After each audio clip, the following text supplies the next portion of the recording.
being like dragged out of the vehicle and put on to this truck. And then, but then the aftermath, everybody started to find out about this. Then they found the Mexican cartel that did this, right? And well, first, the female was found in a house, right? They were all found I think they were all found. They were all found in a house, like either outside or inside of the house. Yes, they were all found at trap house is not the word. At a getaway house, I guess. They were all stashed there when they were taken.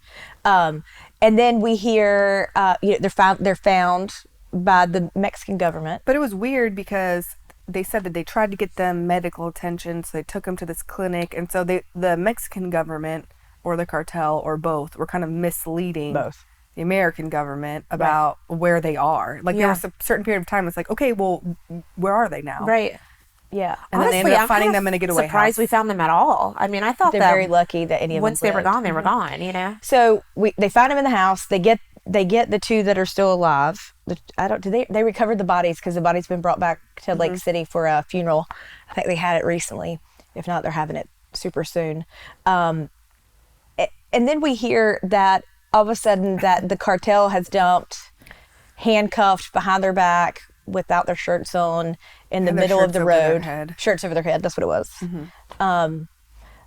In the middle of the road with a note that said, "So sorry, we're the cartel, and we got the wrong guys. We got the wrong people, and here's the guys that did it." We thought they were Haitian.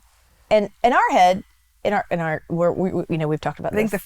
the first thing I responded to Amy was, I trust them 100%. There's no way that these are probably not even cartel members. I know. We feel like just like random four men were just the cartel went popped off the street and they were like, here, dragged out of their beds. Yeah.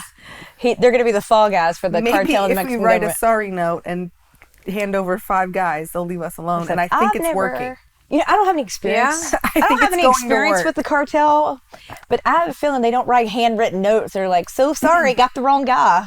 You just find everybody with bullets in their head later. I mean, I've watched a lot of Breaking Bad. Okay, I just feel like when I they're saw not the news, turning over their own people.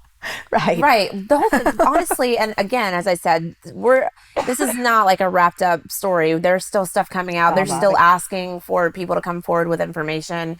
But when I got like a news notification that it was like, cartel apologizes for getting these Americans. I was like, sure. Does the cartel apologize? Right. I'm like, what?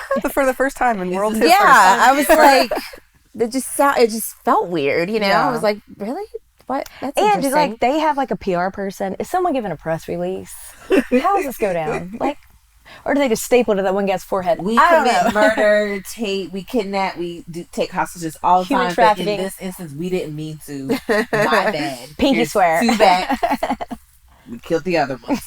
We're sorry. Well, I know it's just theory right now because nobody knows at this point what the heck happened. But do you guys have any theories for why they would apologize? Were they worried about the American government kind of stepping in? Or like, you're assuming that they apologized. Well, assuming that they apologize, yes. Okay, what the elephant give me all the theories. Who's the metaphorical they? Give it to me. Who's the metaphorical they? Is the metaphorical they the cartel? Because I don't believe that they apologized. Okay. If by the metaphorical they you mean the Mexican government, pretending to be the cartel. Our tourism still. Yeah. And they still want us to come get our tummy tucks. And they need us to cross that border. And get those prescriptions. And also to accept people to come back from that border. Yeah.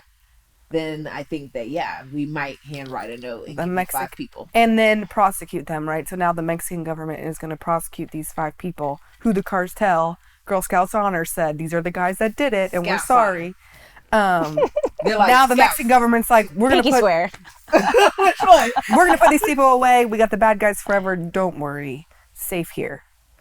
I think that's exactly what's happening. But I don't think that's the answer for I feel sorry for them because I have a feeling they're just like randomly 4 men that were pulled from their cars or their beds. They're like, you're it. And I feel sorry for like, the victims because this is literally every mom's worst nightmare. That this is gonna I mean, every time I go to vacation to Mexico, my mom literally envisions this scenario, and I'm like, I'm going to an all-inclusive resort.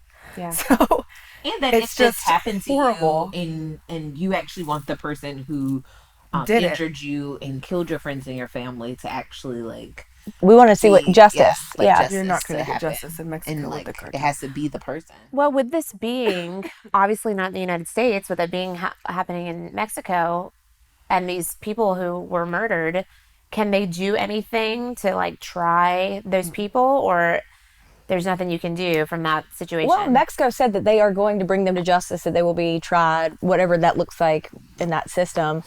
We just don't believe that this is who did it. Right. It didn't make sense. Right. Justin and I leave for Mexico for Easter with my whole family. And it's a trip that we take every year. We rent a house, and it's on a little island off of Cancun. And we're actually really worried about going, because we are seeing an uptick. Normally, up until like probably the last couple, like 2 years, when we saw anything with the cartel in Mexico, they only went after themselves.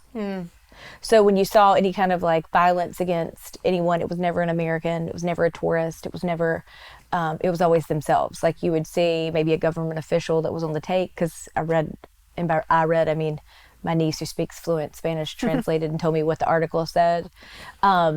But we would see these things, and they would never mess with Americans or tourists from wherever. But now we're seeing that they are. So there's a little place called Ishkare, which is it's a really unusual place. It's got like underwater caverns. It's like but it also has a resort there. Oh, I've been there. Yes. And they had a shooting there.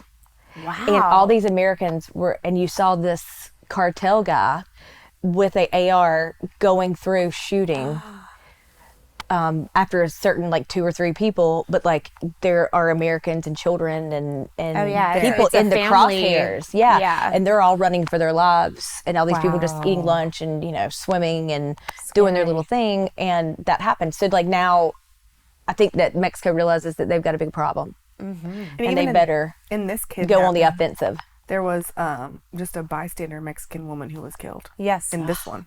Like so it's 33-year-old. Yeah. The cartel is they don't have any control. No. And the Mexican government, it's clear now, they also don't have any control. And I feel like this whole thing is a cover up to be like, don't worry, we still got a control of it.